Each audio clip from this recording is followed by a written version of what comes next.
Hey, this is Mo Lunsford at Union Grove Lumber Studios. And this is the Shed Geek. We want to welcome you to today's episode. Okay, welcome back to another episode of the Shed Geek podcast. Super excited to have this podcast come to realization, and it's awesome to have a co-host with me today too, a familiar face, and Jeff Huxman joining us, the founder of Shed Hub. You guys are probably quite familiar with. But I want to introduce our guest as well too today, John Rossman. John is so I'll just do a bio here real quick, but I'll let you have a chance to sort of introduce yourself. But this sounds so cool, I can't not say it. So a leadership and digital transformation expert, John Rossman is the author of 3 books on leadership and business innovation, including the bestseller The Amazon Way. He is an early Amazon executive who played a key role in launching the Amazon Marketplace business in 2002. Today, he is a leading keynote speaker on leadership for innovation, transformation, and AI, and has given over 200 keynotes to worldwide audiences. He served as senior innovation advisor at T-Mobile and senior technology advisor to the Gates Foundation. I can probably go on and on, but John, if that's not a welcome introduction, sort of break that down for us and tell us a little bit of your history and maybe just explain to the audience a little who you are, sir. Sure. Well, Shannon and Jeff, great to meet you. I've already learned so much about the shed industry already in just meeting this morning. So yeah, I'm John Rossman, and I work with leaders on both solving hard problems in their business and helping them build the culture and the skills to do it as on a routine basis for themselves. And that's really what I love, whether it's through my books, through my keynotes, or through the advisory and consulting work I do. I love solving hard problems with my clients. Excellent. Well, you've got such a great resume here, and definitely one of the things that comes to mind, probably for myself and Jeff, Shed Hub is a 2-sided marketplace where you're trying to online marketplace, website marketplace, where you're trying to reach 2 different people. You're trying to reach the industry to gain support to put out a product or a service, in this case, a product, but then you're also trying to reach the end user, which is unlimited, really, whenever it comes to sheds for the most part. So I would imagine, Jeff, you're probably just full of questions when you think of having an Amazon executive, early Amazon executive in front of you, someone who's wrote several books related to Amazon, including the Amazon Way, and some new books we'll discuss later. But Jeff, what comes to mind for you in this conversation immediately? Well, so John, you were brought on, if I understand correctly, to create a whole new division of Amazon. You came on really early, and you're basically coming in after 23 interviews, which sounds really grueling. Amazon finally hires you, and you're tasked with doing what? Well, so this was 2001 when I was interviewing, and 2002 when I joined, and it was to help lead the launch of the marketplace business. And a little, history here for people who may not remember this. So in 2002, Amazon, 90% of the business was books, music, video. It was the vast majority of that was first party retail. We would purchase the inventory. We would sell the inventory. And the goal of the marketplace business was to rapidly expand the categories that Amazon was selling in, and to do it by having other people provide the items, provide the content, be the seller of record, provide fulfillment services, provide customer service for them. And so it was a radically different value proposition to our customers. And the other thing to remember was eBay was the king marketplace at the time. And so many people, both internal and external to Amazon, by the way, doubted whether we could actually create a compelling marketplace experience. And that was kind of the business that I got to help lead and run there. So did anybody think you all were crazy for like undermining. It seems like you'd undermine your total business model of selling stuff on your own and just let anybody else hop in and sell and piggyback with Amazon. Yeah, well, there were a lot of naysayers, both internally and externally. An important lesson to learn from that is, even then, it was the third attempt at Amazon to provide some type of third-party selling approach. And there had been something called Z shops before the marketplace. There had been an auctions business before the marketplace, and none of them took hold. And so this was the third attempt, and Amazon was a very small company. We were, the stock was $5. We were called Amazon.con, Amazon.toast, Amazon.org, because we obviously didn't know how to make money. So there was a lot of doubters about the overall business, and in particular about expanding in this way beyond books, music, video in a third-party seller marketplace model. And so there was all types of doubters internally and externally that we had dealt with. But it really was, Bezos' commitment to, like, I know this has to happen. I'm going to keep trying a different tactic, so kind of being fixed on strategy, flexible on tactics, and keeping things as an experiment, knowing that, you really have to test and learn. And so we took even though these words of minimally viable product and agile weren't really part of the vernacular back then, that was how we were acting, was to accelerate the big risk components of proving it out while deferring as much of the cost and major commitments until we had more proof points. So when Amazon was around, I guess selling things in general online was a brand new idea. Like, there's a lot of people in e-commerce now. Like, how do you go from convincing one segment after another to join your platform? Like, it started with books, and then you have to go to a different segment. I think, was it electronics came next, perhaps? Yeah. And then one segment after the other. You're just piling in all these new industries into Amazon. That sounds like a lot of work. It was a lot of work, and there's no one recipe on how to do it, Jeff. But, understanding your value proposition to the customer, understanding and hitting that commitment with a high degree of fidelity and understanding to it, precision to it, and then having patience, and everything. Like, those are three of the core tenets that I would put in answering that question. And so many times people who enterprise, I would say a business that is trying to do an add-on value proposition or kind of something different out of their core, they get impatient relative to the results. And they aren't really either committed or clear to what the value proposition is. And so it's kind of a diluted value proposition. They get impatient, and that's why a lot of new ideas don't work. Do you think that's sort of similar to like maybe some of the struggles like autotrader.com might have saw? They're a similar platform. And like when we think about selling cars, we're selling sheds. So they're trying to go out and compete, and it's not really competing, but you're going out and you're trying to add a value proposition to existing shed, or in this case, existing car salespeople.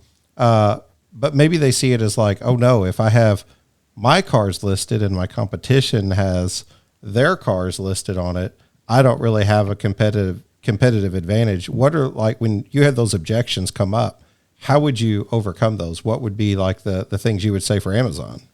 Well, I mean, that is oftentimes the fundamental disruption that a marketplace does, is it interrupts the direct customer to end seller relationship there, right? And if you're going to be a successful marketplace, you have to bring something of value and a value that isn't easily replaceable to both parties, to both the buyer and the seller. To the seller, what you need to bring them is access to customers that they wouldn't normally have. At a minimum, you need to bring that. And that's what we were bringing to Amazon to our early sellers, and they continue to bring to sellers today, which is access to customers, right?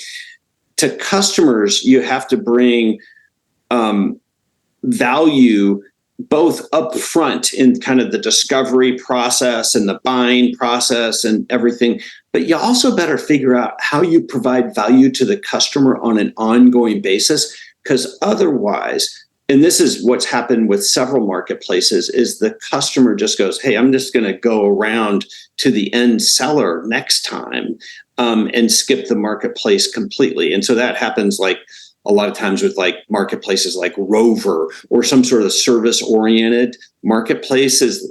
The customer connects with the provider, but then the next time around, they don't go through the marketplace and everything, right? Because the marketplace hasn't figured out, how do I add value on an ongoing or continuous basis? The shed industry is comprised of a diverse group of companies, but also a diverse group of shed sellers. Proven sales processes are the backbone of successful businesses, and their effectiveness cannot be overstated. At ShedU, our processes provide a structured framework that guides the shed sales professional through the various stages of the sales cycle, ensuring consistency and efficiency. By following a proven process, shed salespeople can better understand their customers' needs, build trust, and tailor their approach accordingly. Additionally, these processes are developed based on years of experience and extensive market research, incorporating best practices and strategies that have yielded positive results. Your Sheducation from Shed University will not only minimize guesswork, but also maximize the chances of closing deals and achieving sales targets. Our proven shed sales process will empower you or your shed sales team to work smarter, not harder, and lead to increased productivity, customer satisfaction, and business growth. It's time to take the guesswork out of your shed sales process. Invest in yourself and your team when you attend class at Shed University. Don't be tardy. Book your ticket now at sheduniversity.com for this year's session on January 23rd and 24th at the Knoxville Convention Center, just before the GSCB show. At Shed University, class is now in session.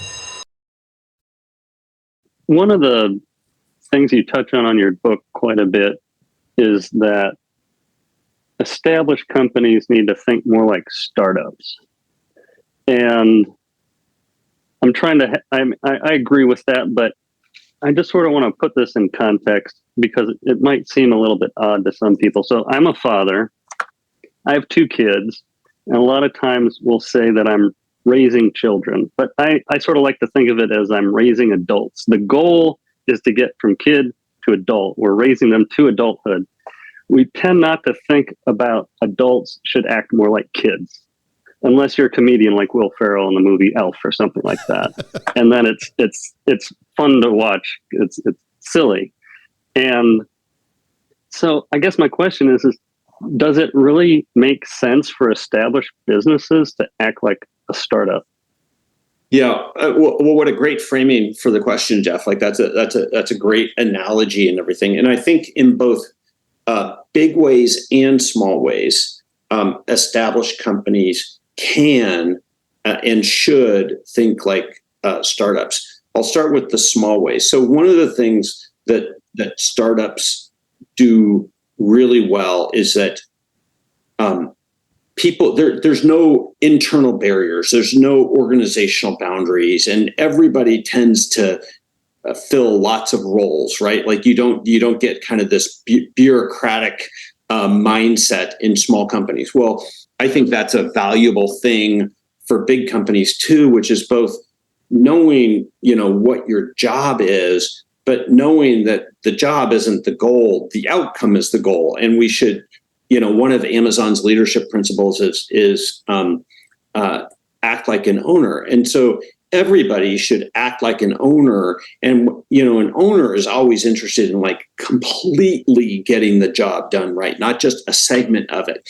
And so in that way, that's just one small example of how a bigger company acting like a small team, like a scrappy startup, and everything, they have a sense of urgency. And no matter what the job is, whether it's being the janitor or, whatever the higher end job is, like you do it to get the job done. And so that's one way, a small way. On the big front that I was referencing, one of the lessons that big companies can learn from startups is how to actually experiment. What big companies get good at is they might think of a new idea, but then they approach it very methodically, low sense of urgency. They make big commitments up front, and then they proceed very sequentially. Well, that's the exact opposite of how you should act when something is kind of a big bet, right? So what you should do is act with a ton of urgency, focus on just the minimalistic pieces of that business that you can get out to test your core assumptions, and defer all the big commitments until you have a proven value proposition, until you have a proven business to it, right? So that's on a big basis one of the things a company can learn from a startup. But there's many more and everything. So. Sure. Yeah. I mean, being scrappy, I guess Amazon at one point used to use doors as tables, as desks. So that's the door desk. So one of the leadership principles, so this is in the Amazon way, is around frugality. And so I oftentimes refer to this as like the forgotten leadership principle, because I think there was a period when maybe it wasn't practiced as wholly as it should have been at Amazon. And they've been, the past couple of years kind of reversing course on that. But frugality is really just a constraint, right? And it's a constraint that helps us operate better and I'll use the word invent, but it's really innovate better. And so using cost as a constraint, but, quality, lead time, cycle time, all of those things as constraints to come up with better processes, better approaches. That's really the value of frugality, is like something that is done cheaper, and having a cost model innovation and a cheaper cost model is one of the essential ways to differentiate and innovate within an industry. So if you can have even a 10%, let alone a 20 or 30% cost model differentiation relative to your peers, relative to the competition, you have all the room in the world to really own and dominate that market. Interesting. Yeah.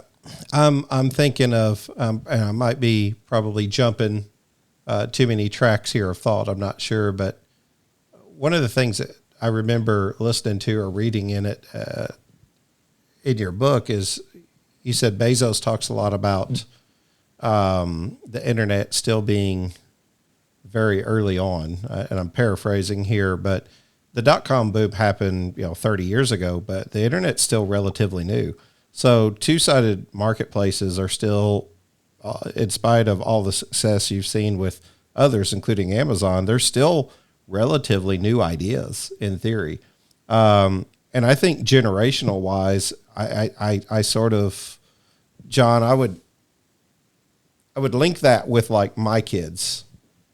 My kids grew up with a phone in their hand. They grew up with technology in their hand. So they're more familiar with it than the past generation.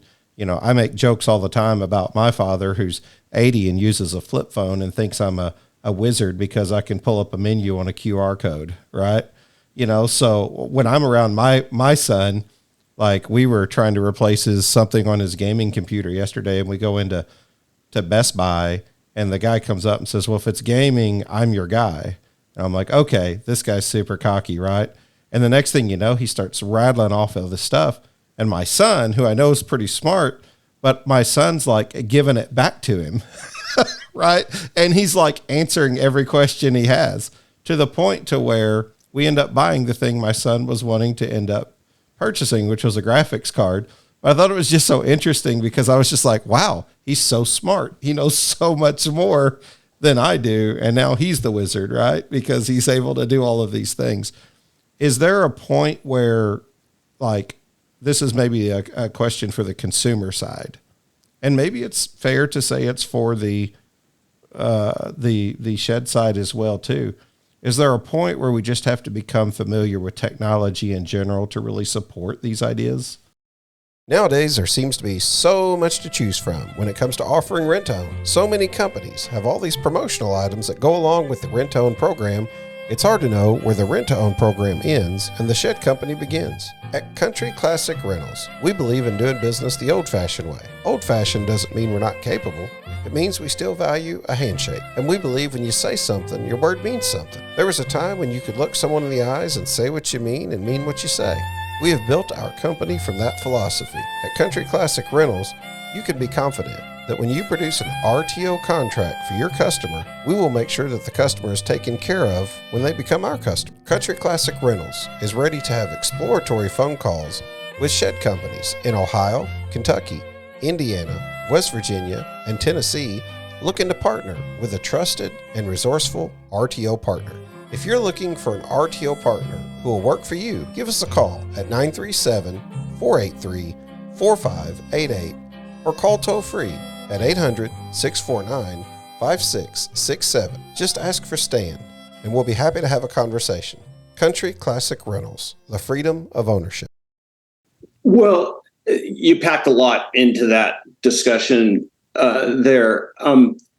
So the quote or the phrase that you're referencing is kind of this day one mantra, right? And so Bezos talks about, like, we think it's always day one at Amazon. And what he's saying is that we're never done innovating and inventing. You know, we're never at the end of history.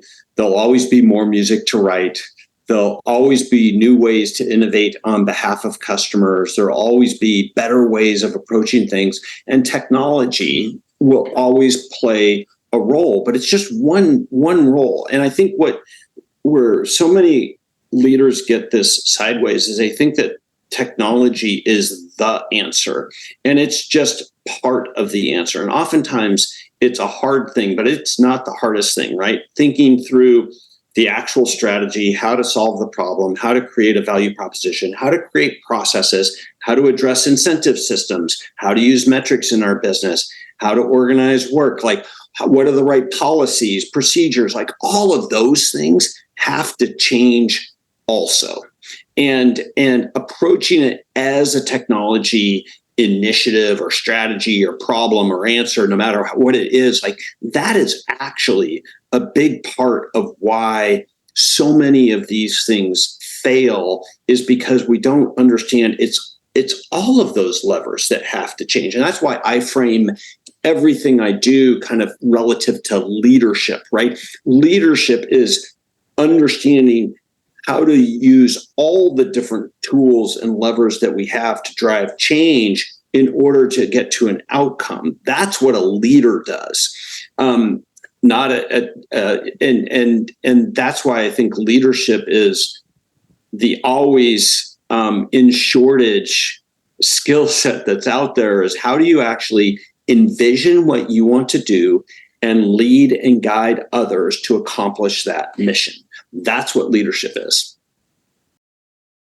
Gosh, I feel like go ahead. I want you to go, Jeff. I just feel like the end of that comment should be met with one of these right here, because I can't get over the simplicity of the comment, and it's at the part of your book that I'm at right now, where you're talking about leadership and the role of leadership and trying. You talked about ownership. What's the name of that book, Shannon?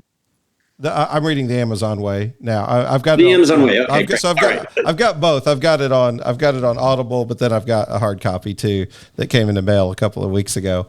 The last few weeks just have not given me time to sit down and read it. But yeah, ownership. I worked at an organization where they talked about ownership. I mean, that was the whole thing, was to have ownership from the from the ground up. Whenever, if somebody walked up and said, and this was all customer service related, if they walked up and said, could you point me to the restrooms? It was, or could you point me to the wherever? It was never, it's right down there. It was always, sure.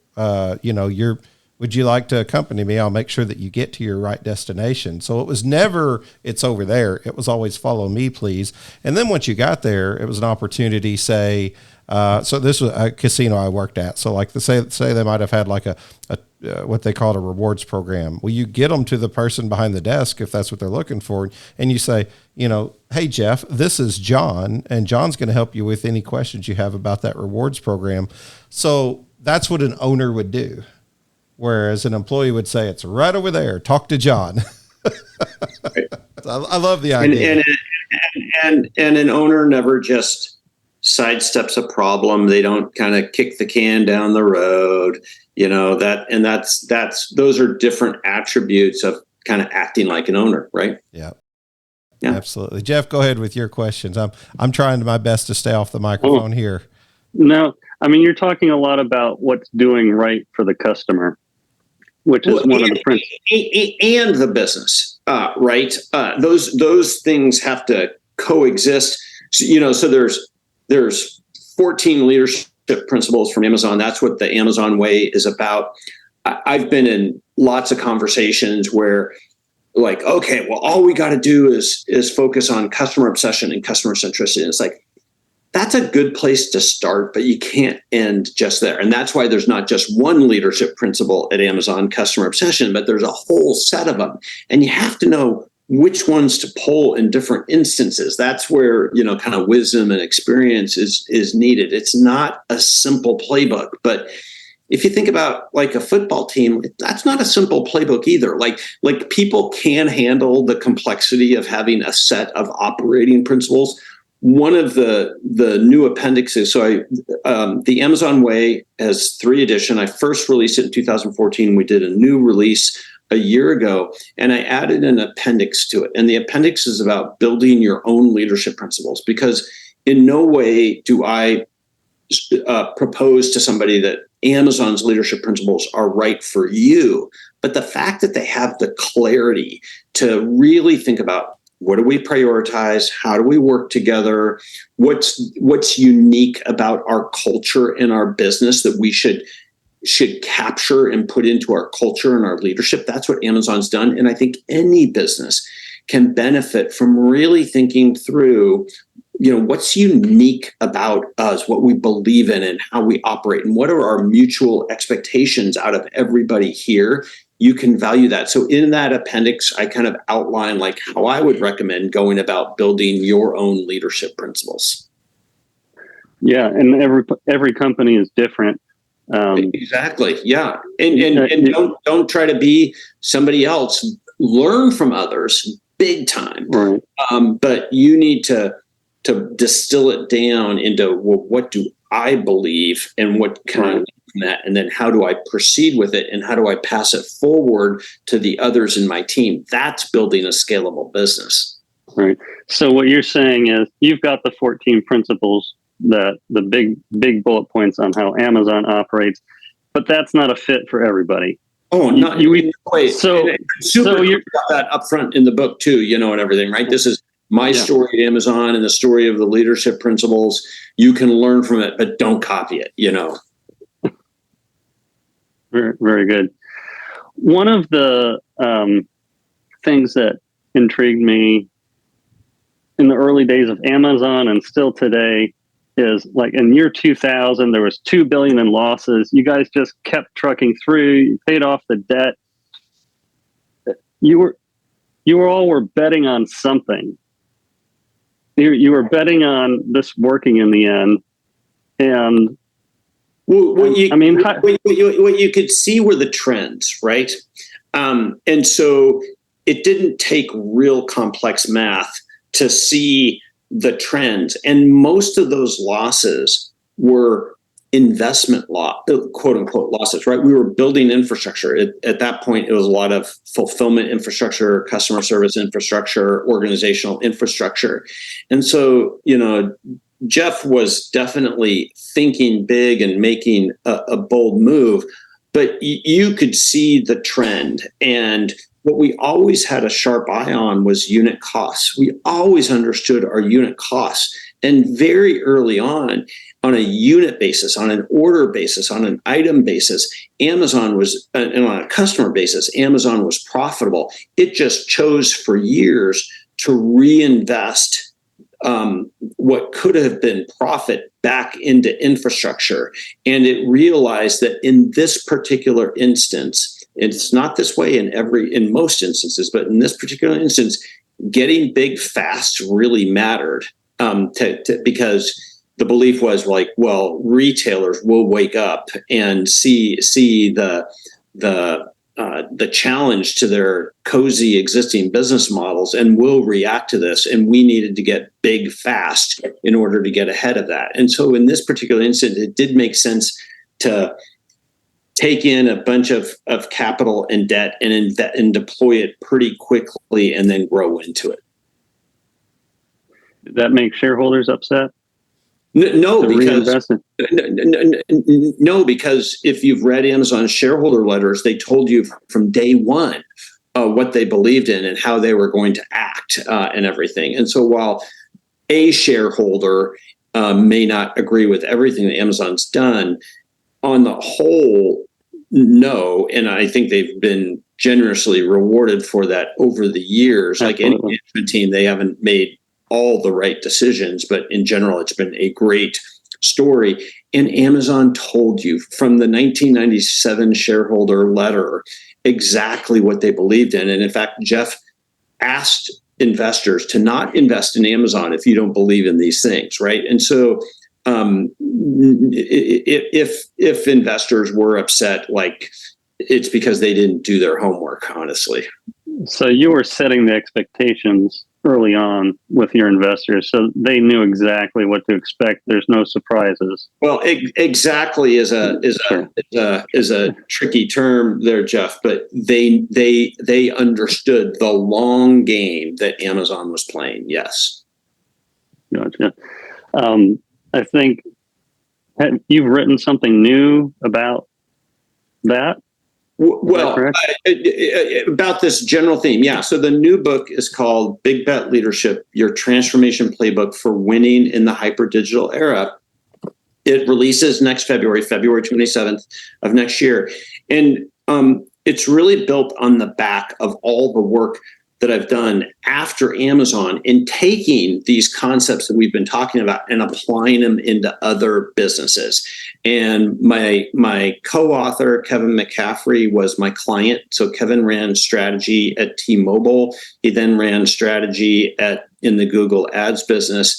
And then part of the book is some of the things we learned at T-Mobile in applying some of the practices from Amazon into an enterprise that was a completely different enterprise, right?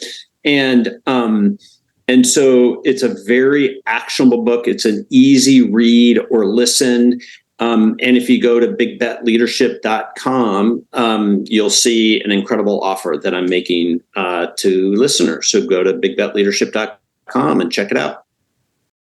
Introducing the Real Steel Bird's Mouth Notcher, the ultimate solution for shed builders, both large and small, seeking an efficient and safe way to put a bird's mouth notch in their truss. Our machine is designed to make your truss construction process easier and faster while ensuring the highest degree of accuracy and precision. At Real Steel, we understand that every shed builder has unique needs and requirements, and that's why we designed our bird's mouth notcher to be highly adjustable and customizable. It can easily accommodate angles from 15 to 45 degrees and can cut up to 1 5/8 inch deep, making it perfect for a wide range of truss configurations. Our bird's mouth notcher is powered by a 7.5 horsepower electric motor, which provides a smooth and reliable cutting experience every time. It can handle 2 boards at one time, and the boards are securely held in place by an air clamp, ensuring that your truss components stay in place while they are being notched. The cutting head features indexable knives, which means you can easily rotate the knives when they become dull, saving you both time and money in the long run. Safety is our top priority, which is why our bird's mouth notcher is equipped with a built-in dust hood that has a 4-inch port to collect sawdust, keeping your workspace clean and safe. Additionally, the angles are set by a hand crank, and we've included 2 battery-powered digital readouts that allow you to precisely measure the angle and depth of cut, so you can achieve the exact notch you need with ease. Contact us today at realsteel.com or call Darren at 570-713-0665. Real Steel, production machines for the wood industries. It's what's interesting to me, John, is I'm curious, and maybe I should know this. I just haven't read enough of the book yet, but was their motive to go beyond books? Was books and music and things just sort of the caveat? It was just sort of the breadwinner. No, I think very early on, Amazon knew that it couldn't be just books, music, video. It just didn't have exactly the path on how to get there and stuff. For that reason, then, what comes to mind when you think about like a shed marketplace? So, sheds is it's a surprisingly bigger industry than what would maybe come to mind. But at the same time, it's limited to its consumer base and how many sheds we can actually put in people's yards. And then like we discussed earlier, there's a big difference in sheds and self-storage. Self-storage is booming.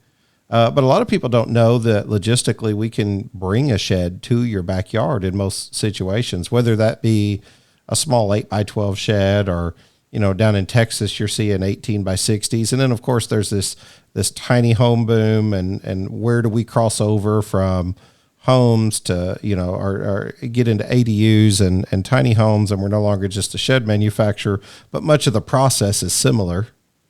So, I mean, like what comes to mind for you, not just your role in Amazon, but like all of these things that you've done, since then, what comes to mind? What's some of your best advice you have to offer? Well, so in my new book, Big Bet Leadership, we recommend and we talk about explicitly how to really explore that question. And I do it through kind of a spicy question. And that question is, what sucks? Right. And so, you can say it like, what's the customer pain? What's the customer need? All of that. But if you ask the question, what sucks? What you're really looking for is like, well, what's really the issue that the customer is trying to solve for? And if you can really get at the heart of what sucks for the customer, not minor points, but the real sucks part of it, well, then you're taking a good step towards what's a great value proposition, which is the heart of any great business model. So if I think about sheds, what sucks is really the complexity of making a good decision, really understanding that, you're committing to something that has some permanence to it. You're committing to a pretty sizable purchase, really understanding both all the options and how should I think that through. To me, I don't know exactly the answer. I can't do on the fly strategy setting and everything, right? But I would really expand into that discovery and customer education need as a value proposition if I'm in the shed business, whether it's in a marketplace business or I'm just selling direct over the line or even in person and everything. Really helping the customer make an informed decision is I think really what the customer problem is that they're facing. Yeah, you guys might have an answer to this of what percentage of customers that buy a shed, if they could redo it, would purchase a different shed than the one that they purchased. I couldn't tell you a percentage, but 50% or something like that, maybe? I would say, I would answer it this way. No one's ever come back and said, I wish I would have bought a smaller shed, but they always say, I wish I would have bought a better shed. Or a bigger shed or a better shed. Like, quality and size seem to rule the roost in terms of what customers end up wanting. Does it match their needs? Did you take the time on the customer acquisition to find out their budget, and instead of just try to sell them something, did you sell them what they need? So yeah, it's definitely from the sales perspective, it's intriguing. But Jeff might have some thoughts on it because it's a complex purchase, right? Mm-hmm. And that's really at the heart of it. So, again, I would really focus on truly helping that customer make a great decision. And the bet is, if you help them do that, your business will be better over the long term too. Yeah, it seems like the more expensive a product, the more anxiety there is buying it online. Is that fair? I don't think it's just price, but I think it is a function of price plus complexity plus transparency, like trust, and everything. Like, is this an authentic item, and everything like that plays a role. Plus the complexity of kind of the ownership and installation of it. All of those things feed into how much do I want this experience to go online versus using online as kind of a discovery and education process. But at the end of the day, I really want to go talk to someone and have a relationship with somebody when it comes to purchasing it, arranging for delivery, installation, add-on services, care, maintenance, all of those things, right? And so that's where, online just plays part of the value stream oftentimes in these more complex purchases. Get ready for a sales revolution. Introducing Making Sales Simple, a complete online training course that unleashes the power of sales mastery, anytime, anywhere, on any device. Designed to transform anyone into a shed-selling success, Making Sales Simple guides you through the entire sales cycle, from the moment a customer steps onto the lot all the way through the crucial art of closing the deal. But that's not all. Our course equips you to expertly handle follow-ups, how to advertise your lot on social media, and supercharge your sales like never before. Enroll your sales team in the game-changing Making Sales Simple training course and witness a remarkable boost in sales right on the lot. Do you have a large team of salespeople? Manage and monitor each one through the sleek admin panel. Track their progress, dive into quiz results, and ensure they're not just learning, but mastering their newfound sales skills in real-world scenarios. Join our happy customers and witness your shed lots transform into thriving hubs. Sign up your entire team today. Unlock big savings with the code SGSAVE, because your team's success deserves nothing less. So I don't really want to pick on any one company here, but I'll just say that this past summer, I went to go order a particular EV from a particular famous EV auto manufacturer. And I was a big fan. And I ordered a car, and they kept changing the delivery date of when it was going to be delivered. And, you go to call someone on customer service, and there's like a 2-hour wait, and you send a text message. They preferred to use text messaging, and I text them, and sometimes they never respond to me. And, when you get a hold of the customer service people, they seemed almost indifferent to whether I went through this order or not. And it sort of dawned on me, these people don't care about me as a customer. At least that's how I felt. It felt like they were denying me a good process and clear communication. And I eventually canceled the order.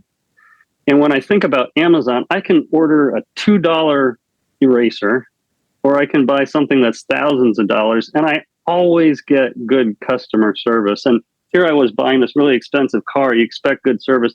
Amazon can deliver customer service for the cheapest items and expensive items. And I've always wondered, how did Amazon provide such good customer care when maybe it doesn't make economic sense to service that cheap item?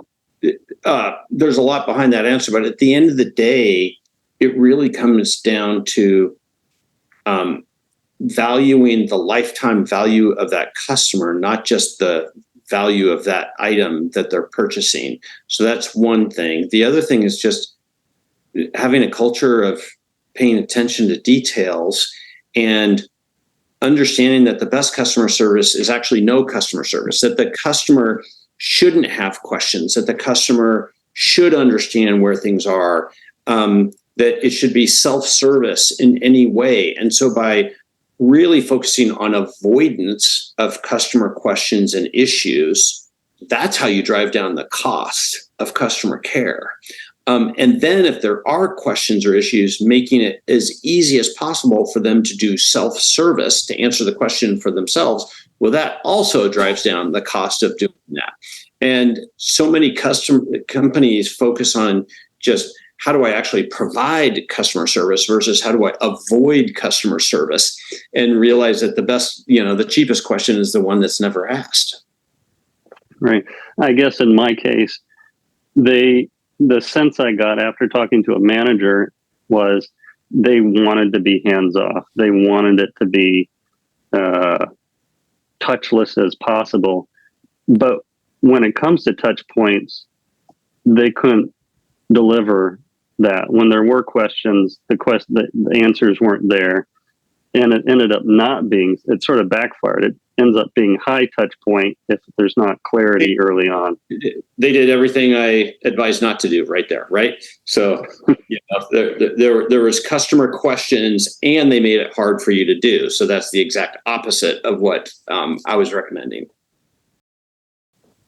I love the idea, the thoughts you're talking about of simple user interface, just simplistic process. I've never heard the term the best customer service is no customer service, but I love it. I got into once a year, and I won't drag this out, but once a year, I'll go on and satisfy my completely irrational need of social media conversation through argument or whatever you want to call it. But I try to pick a valid point, and it's always related to self-checkout. I love debating the conversation of self-checkout. But, essentially that's what they're providing is no service or self-service, which in a lot of cases, you watched a lot of things change. Like we've went from full service gas stations to self-service gas stations. The buffet is an example of, a waiter not taking your order or not service you that way because they believe that you're able to service yourself better. So it's really making the process of easing your pain point in the simplest way possible. And that's what you're doing when you purchase a car, and avoiding it before it ever appears as a pain point to you, right? Yeah. So easy instructions, easy unpacking, easy descriptions, easy language, obvious products and services. How's AI going to affect the e-commerce platform? Do we need another? It's easier to ask. It's easier to ask how it's not going to impact, right? But at the end of the day, everything we've talked about is durable technique and leadership and questions, regardless of the technology. What's the quote? You're not going to be replaced by AI. You're going to be replaced by somebody that's using AI, right? So, the biggest impact is really going to be the productivity of teams that use AI to get their existing work done is going to be higher than the productivity of teams that don't appropriately or nimbly use AI to get their work done. And so they're going to be at a cost disadvantage. They're going to be at a speed disadvantage. They're going to be at a differentiation disadvantage. So that's how AI is just going to supercharge, in most ways, is just going to supercharge the operations of companies who lean forward in it. But you can't, it's not about the technology. If you don't have well-designed systems and processes, if you don't understand your business, it's not really going to help you out. Do you believe that like AI will be bigger than than the internet? I mean, do you believe that its reaches? I think it will be. I think it will be indistinguishable, Okay. Shannon. So I think what you'll find is in 15 or 20 years, and so the name of the new book is Big Bet Leadership, Your Transformation Playbook for Winning in the Hyper Digital Era. And what I believe is that Netscape went public in August of 1995. And that's really seen as the start of the digital era that we've been talking about, right? Amazon was formed in 1997. So we've seen a lot of change. We've seen a lot of winners and losers over the past, call it 27 years, 28 years now, right?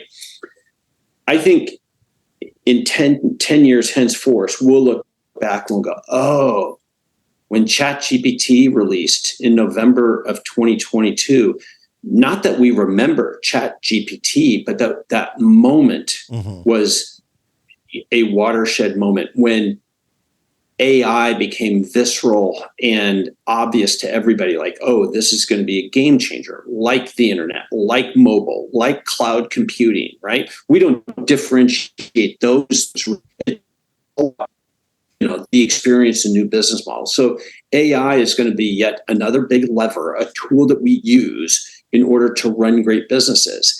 And if you are a laggard versus a leader relative to experimenting on that, I think you're taking your odds. That the riskiest position you can take is sitting still, not exploring these things. That's the work I do with my clients, is help them explore things, to experiment with them. And that's what Big Bet Leadership is about how to be an active skeptic. Active meaning we do things to explore these, but skeptic means you have to prove it before you go big on it, right? And so I believe as a business leader, you need to be an active skeptic on these things and not either ignore or buy into the hype. You have to prove how it's going to create business value before you lean forward on it. I love it, man. I love 100% of it. Now I want the book. So I'm going to have to get the book. We'll have to link. I'll talk with you after we get done recording here. Yeah, and you can find it on Amazon, Big Bet Leadership, or go to bigbetleadership.com and read about the book. And I've got a great offer for people there. Excellent. I think that'll be great. Jeff, any final questions that come to mind? Anything you want to wrap up before we finish here? Oh,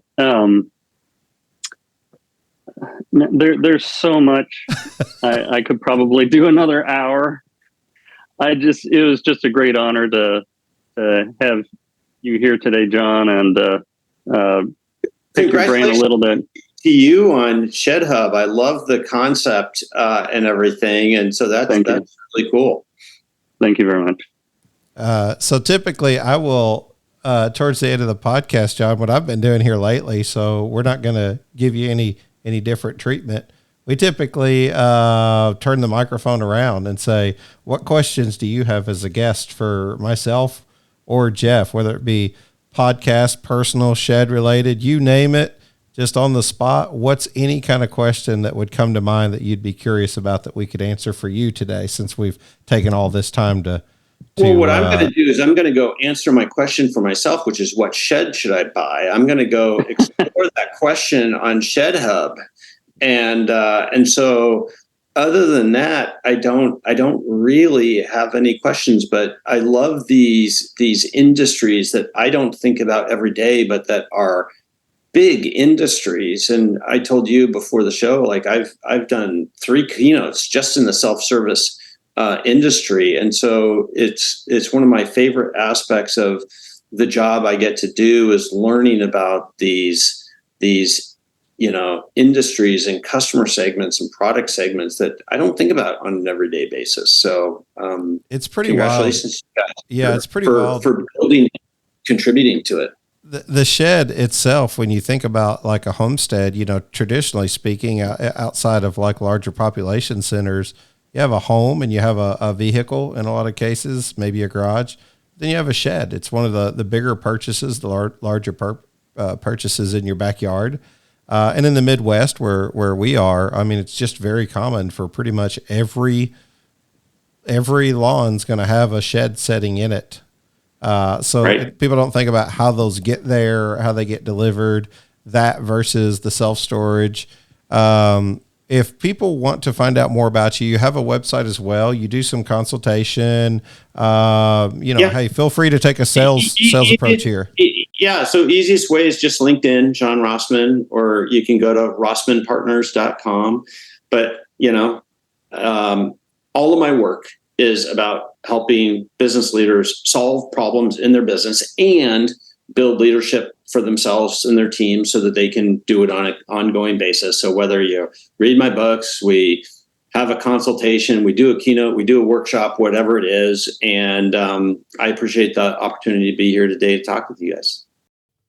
Hey, this is Mo Lunsford here at the Union Grove Lumber Studios, here with the Shed Geek, and we want to wish you a very Merry Christmas.